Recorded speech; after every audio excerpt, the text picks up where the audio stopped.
Hi everyone, welcome back to my channel. This is LolaAjisafe here. We are reviewing. If you like what you see, put a ring on it.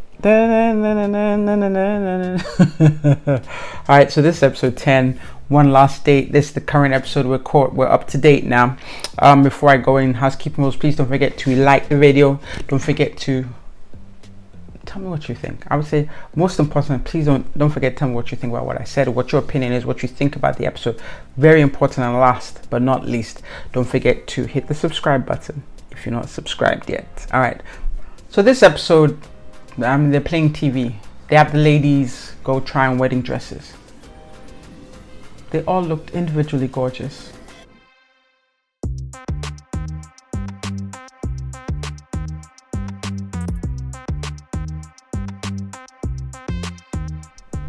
You know, beautiful. Whose dress did I like the most? I want to say I think I really liked Charlie's dress the most. That would be more in line with something I think will be really. They were all beautiful dresses. They all looked beautiful. It was really nice to look. All playing part of TV stuff. You know, I don't know, maybe to get them to get those feels. But yo, it don't matter how beautiful dress. If you're about to marry or get into some kind of toxic scenario, sis, get rid of the dress. Go get yourself a short number and hit the streets. I don't know, get a freakum dress, whatever you need to do, but don't for the sake of, and I think this is parallel to real life, don't for the sake of a party or a dress or a title or acknowledgement or respect of other people, do something that in the long run is going to bite you in the butt and make you miserable and bring you down, because it's not worth it. It's not worth it. Any way you look at it, it's not worth it. And maybe that's what they're playing on for us to examine, that okay, you've seen this dysfunctional couples, but look at them in their dresses. Nah, the dresses were beautiful, they look beautiful, but how are you just going to look beautiful for a couple of hours and then go to hell? You're best by yourself if that's what you're heading to. That's why I say please don't focus on the wedding, focus on the marriage. None of them right now are candidates for a great marriage. That's my humble opinion. So anyway, this week, you know, Charlie, for reasons best known to her, maybe you all can tell me, please drop in the comments and let me know. Charlie decides that she wants a closeout date. You know, she wants a date with Odell Beckham Jr., aka Chris, to bid him farewell. Why? You not asking for a date lets him know already that you're moving on, but she says she wants a closeout date. I don't know what that means. And of course, bra Otis, who's petty as petty can be, say he want another date with Sheree. Like, they're just playing. Even when they play the dates back and forth, Otis is sitting there with Sheree, wasting Sheree's time. Like, why would you have Sheree get dressed, waste a good outfit, have to put makeup on, have to waste gas to get there, so you can you're there for appearances? Like, this dude is not. He's not ready for marriage. I don't know, this they're going to one up each other until they, you know, I don't know if you guys watch The War of the Roses, until they one up to each other and fell from the chandelier because they wanted to split the like stupidness. I think they did die in War of the Roses, please correct me if I'm wrong, but yeah, stupid. So he know feel nothing for Sheree. Now he wasted this girl's time. Like, she's confused, she's feeling like, ooh, he asked for another date, ooh, he liked me. No, she doesn't, like he was using. So she's completely confused by how he was being, just very disconnected and just flippant. And now she's pushing, like, okay, what's up? Like, you asked for a third date, like, do you like me? What's going on? And of course he don't like her. Then finally he confesses, like, yeah, and now I'm sure I want to marry my girl. You know the best thing for you, scatter. And then on Charlie's date, I'm really feeling like, you know, Charlie has something to say to Chris, that she's gonna drop a bomb on us, something. She had nothing to say. Like, she got dressed, he got dressed, she wasted this guy's time because now he feeling that he cocky anyway, but maybe she wanted to bring a couple pegs down, because she bring him all the way here and she had nothing to say. Like, literally, she sat there just to confirm what she told him on the last date. Talk about, yeah, sure, my man.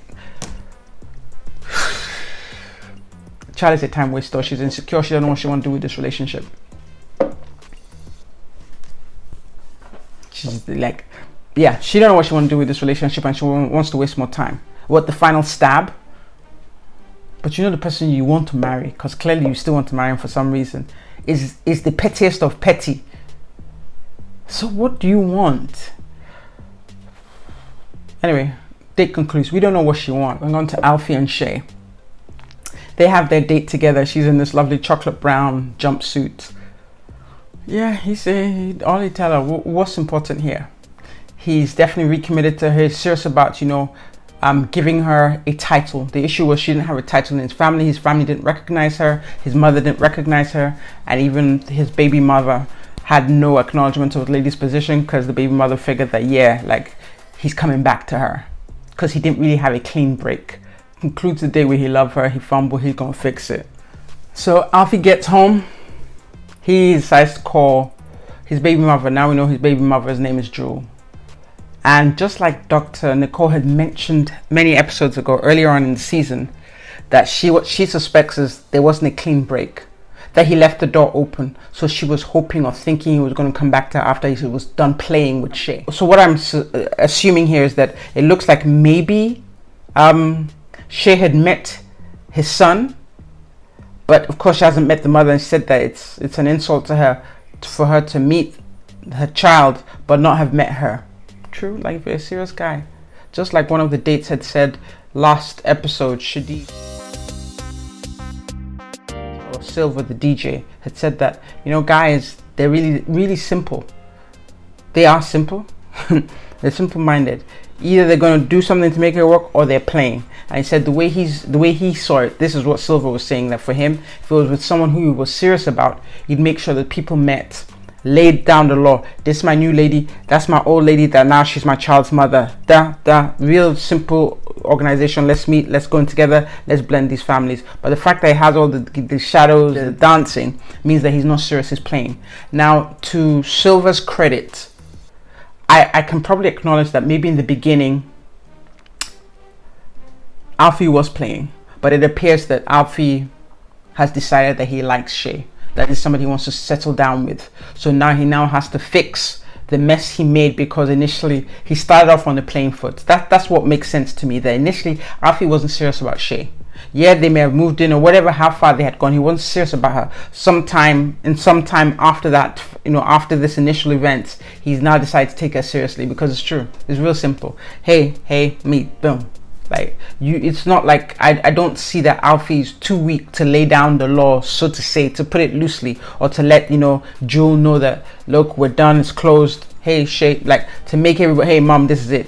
He's not like he doesn't have a back when he does, but it probably started off this relationship with Shay in the mindset of, this is just a game. And then in the middle of it, he gamed himself and fell in love, or he's in love with her now. Now he's decided to make her the person he wants. So he knows what to do, he just didn't do it, or didn't feel the pressure to do it.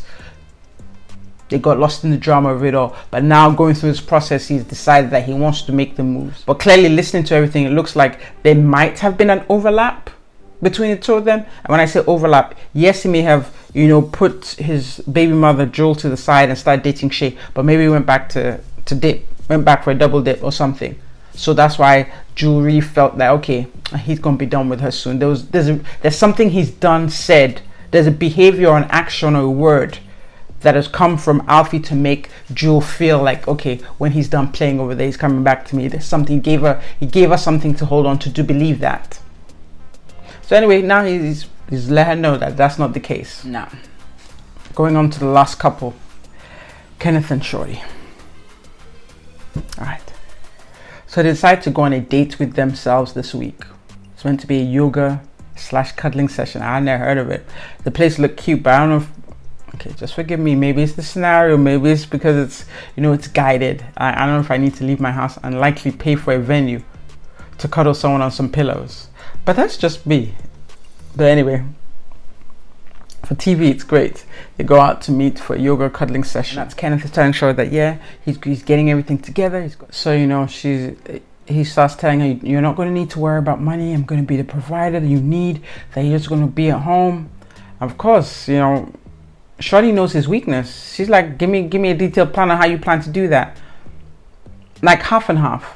The truth is, he probably don't have a plan, and she know he don't have a plan. But and she's done. That's it. She's done. She may have probably heard this 1,000 times. I think that's part of it too. Because it's one thing to talk a good game, but if you don't have any backup, like nothing to back up what you're saying, then I feel Shorty's pain. But the problem, like I said here, is that Shorty's hung around longer than she should have once she realized that he just talks a good game. So after the cuddling session, They're at home the following day, sitting down, and then I find out that in the midst of all of this, I find out that Kenneth is a Gemini. I don't know if I've told you all what I think about Geminis. Gemini is like, who are you meeting today? Are you meeting this person? Or are you meeting that person? It's like this.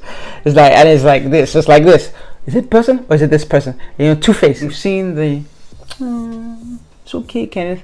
And now we're seeing, yo, what up? Like, so Kenneth has had a couple drinks. I think he's in pain. He's upset. And like, he can feel that you know, things are coming to an end, maybe. Because now Shorty has got her wish. Shorty signed up for this so she could shake this guy off. That's what it feels like. Correct me if I'm wrong. Because I've seen videos of them online. I'm like, oh, damn, they're still together. But anyway, she's like, he can feel and sense her inching towards what she wants. She wants him out of her apartment is what she wants. So he's, you know, he's got a couple drinks, talking about this, like, now all of a sudden he just unravels. He's guzzling, drinking, talking, just venting. You know what he's doing? He's venting. And the way Shorty is looking at him, this is not the first time he's done it. He's just drinking, calling her names, cussing at her, doing all that. He's probably done this before. He's done this before. But she's hoping that him trying to save his manhood or save face, that he'll walk out this time and not come back. I don't know. That's what it looks like. Like he's done this before. She was not shocked at all. Because what she said, welcome to the real Kenneth. Isn't that what she told us? Because he's walking around the couch, doing backflips, doing cartwheels, jumping on the chair in her face. Jerry, not in any harmful manner, but childlike. Imagine the picture of you have a son who you told him off. You told him off severely. You probably, let me give you this scenario. Your son was playing games. It's a weekend. He's playing on his Nintendo Switch. And he's playing with his friends, and his friends are on the phone too. So they're talking on the phone and they're playing. And so that means when you talk to your son, let's just call your son Alex. You're talking to Alex. His friends can hear. And so you really you ask Alex, did you do your homework? Alex tells you no. And so you completely embarrass him in front of his friends on the phone. And his friends are laughing at him. And so Alex is now enraged. And not only did you embarrass Alex in front of his friends, you told him to switch off the game and go and do those chores you told him to do. So he angrily switches off the game and throws it across the room. And he's angry now because he's embarrassed. He's angry because he's embarrassed. And he's embarrassed, and behind all that, he's hurt. That's what I'm saying Kenneth do. So, Alex has a tantrum. Kenneth is having a tantrum. But unfortunately, Kenneth is a man. He's a grown man. He's a grown man. But he's still having a tantrum. So as a grown man, nobody's going to check him. So he's grabbing his liquor, he's drinking, he's doing all this. He's having a tantrum because he's hurt. He has been severely embarrassed, not just in front of 7 or 8 people, cameramen and crew, but in front of us. We have all been witnesses to the embarrassment this lady has handed out to him, dished on a very big platter. And she filled that platter with extreme disgrace. She embarrassed him. She reduced him to a small boy. But he is acting like a small boy. Let's keep it real. So he does all this stuff. All what he does was the performance. He's having a tantrum. I'd really love to hear about what the punishment phases were for him when he was a kid. Like he had because the truth is, he had said something about I'm a proud black man. My G, like if you're a proud black man, you won't be in that position. I'm sorry, you won't be there 3 years. Well, you're not the one that was doing the Tinder swindler antics before. I haven't forgotten that. Like I don't think I'm going to forget. Like I haven't forgotten. So you're taking screenshots of her banking information. Like what you going to do about it? So it's like your hands are not clean either. So if you really were a proud black man, you won't be in that position. And if you found yourself in that position, you wouldn't have stayed in that position this long. Weren't you the one that was shadowing her, going to her job, and then shadowing her to her new apartment? You were the same one. So how are you a proud black man? See all these things, good talk. That's what I just want to say. Ladies, beware. You see some guy like he look tall, cute, he's fun, he's funny, he's this, is that. Just let him sit there and let him reveal who he is. That's why they say don't rush. I'm not telling you to wait 90, 120 days, no. But just sit tight for a second and watch the person. It's hard to hold on to your representative for too long. Because maybe Shorty got fooled by his representative. Because this dude, he's a child. He's a child. This is what they call them, boy man, Peter Pan, whatever you want to call him. He is all of those. He's still a child. He's in the body of a 30-something-year-old, but he's a child. Thinks and behaves like a child. Not to take away from what Shorty is doing, but let's focus on Kenneth right now. If he truly was a proud black man who really respected himself, so many ways he could have played this. When he, like, you know when it's over, just quietly. So she's watching, she's gauging everything. What she do? She talk about, yeah, you ready to leave now? You need to leave now, my G. Like she's like, yo, let me get this guy out of here in front of the cameras. She gives him a suitcase. Like, you can take the suitcase. You ain't going anywhere anyway. Did she know this great? Like, this lack of respect for him is not new. If you're a proud black man, you won't be with a woman who doesn't respect you.